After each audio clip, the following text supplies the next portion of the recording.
যারা ফারেক হচ্ছে তাদের নাম ঘোষণা করছি। হাবিবুল্লাহ বসিরহাট, জয়নাল মন্ডল গলসি, আকাশ শেখ ডোমকল, মুজাহিদ জয়নগর, শাকিল মন্ডল বালুরঘাট, ফিরোজ মন্ডল কুমারগঞ্জ, আইয়ুব আলী জয়নগর, ইমরান কুরাইশি পুরুলিয়া, মুস্তাকিম শেখ সালার আজমের মালবাজার, সাদ লস্কর জয়নগর, সাবির শেখ শক্তিপুর, ইমরান মন্ডল উত্তর 24 পরগনা, কুতুবুদ্দিন বনগাঁ, মসউদ মন্ডল উত্তর 24 পরগনা, রোহিত মন্ডল উত্তর 24 পরগনা, মঈনুদ্দিন মন্ডল নদিয়া, রবিউল ইসলাম নওদা, দাউদ শেখ নওদা, জসিমউদ্দিন নওদা, আমির হোসেন রাজগঞ্জ, শামীম মন্ডল নদিয়া, তাজউদ্দিন দক্ষিণ 24 পরগনা, ইমরান আলী কোতোয়ালি,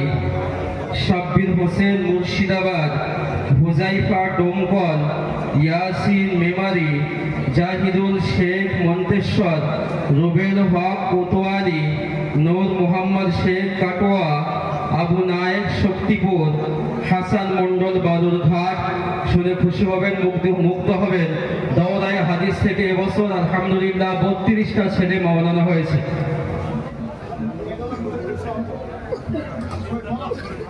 আলহামদুলিল্লাহ আমাদের হযরত মুহতামিম সাহেবের পক্ষ থেকে সকল দাওরা হাদিসের ছেলেদের জন্য 1000 টাকা উপহার আছে এবং যারা গ্রন্থ মুকুট আল কোরআন মুখস্থ করেছেন, আত্মস্থ করেছেন, হাফিজ হয়েছেন, তাদের জন্য 1000 টাকা পুরস্কার আছে হযরত মুহতামিম সাহেবের পক্ষ থেকে। যারা নতুন হাফিজ হয়েছে তাদের লিস্টও আমি শুনিয়ে দিই।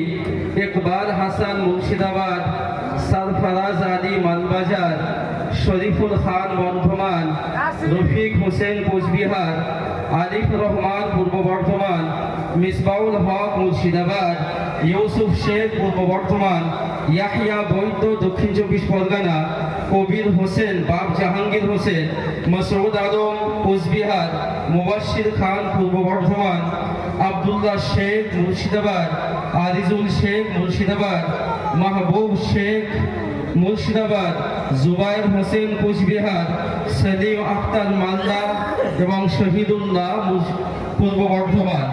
আলহামদুলিল্লাহ 17টা ছেলে এবছর কোরআনের হাফেজ হয়েছে। গ্রন্থ মুকুট আল কোরআন তাদের পরিচয়ের মধ্যে গেঁথে নিয়েছে। একে একে তাদের মাথায় আমরা আমা বাবা